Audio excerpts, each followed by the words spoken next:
It's a thrill to talk about care. It is my motivation for pretty much everything I do. Care about myself, care about my partner and children, planet, friends, humanity, nature. Care. It's interesting. It's C-R-A-R-E. See how you are. Care. Something in those words. Well, I started medical school 50 years ago, and I started to name care as to be all the attention I gave to noticing everything about human relations.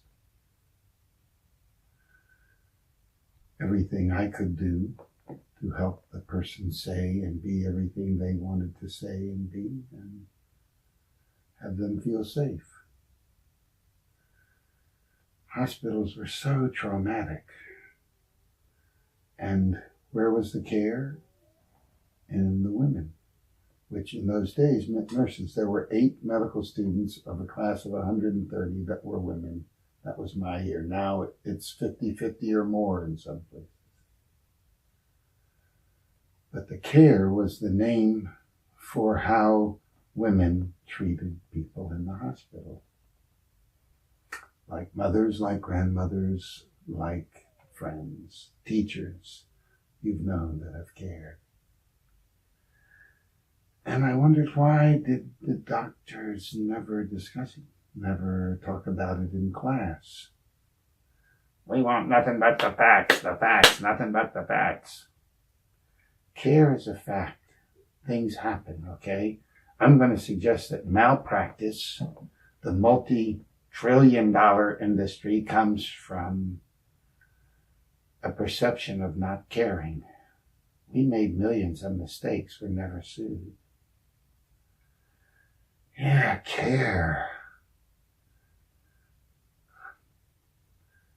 And so what was interesting is mostly in the 12 years we were open, JJ and Ozzy some, JJ more than any of the others, would talk about care, but others just said, let's just do it. Let's just explore it rather than talk about it. And really the person that became my talking playmate was Susan Parenti. We started to perform together. One of the first presentations was The Joy of Caring. Starting in my talks to talk about what was important in my healthful life. And Susan was caring for everything. She was particularly caring for her partner, Herbert, who had a lot of physical disability. She was right there caring for him with joy, with diligence, with attention, and without burden.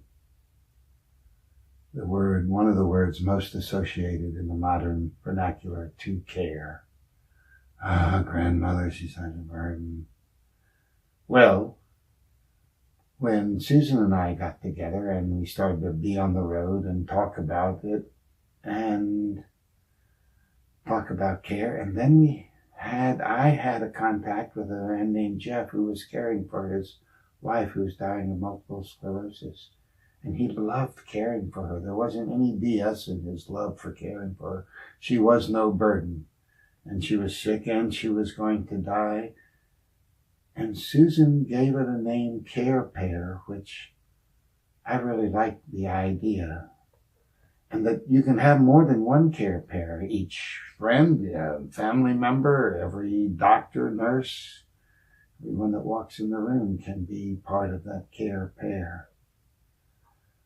But it is a pair of intention. The intention is that care flows in a bidirectional way. As Susan, I love bringing up that everyone talks how Mother Teresa cared for the dying of Calcutta. They don't talk about how the dying of Calcutta cared for Mother Teresa. And this is what the bidirectionality and a care pair, that there is in the force of care the ability to eliminate the sense of burden. And love is there, fun with the person, memories of the person are all part of that. Reinforcement, breaks, other people understanding it, and there you have someone cared for that needs care, and that it's not a burden. I mean, we talk now in our society of the burden of care for the elderly, for the environment, for the mentally ill, for the prisoners. What do we want to do with our life except care? Care for everything. That's me. I want to care for everything. And this care pair, this bi-directional dance between yourself and the person receiving care, isn't that what is with a lover? You care for them.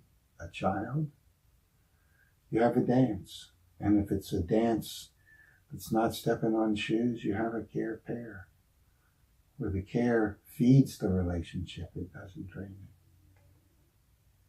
Try it.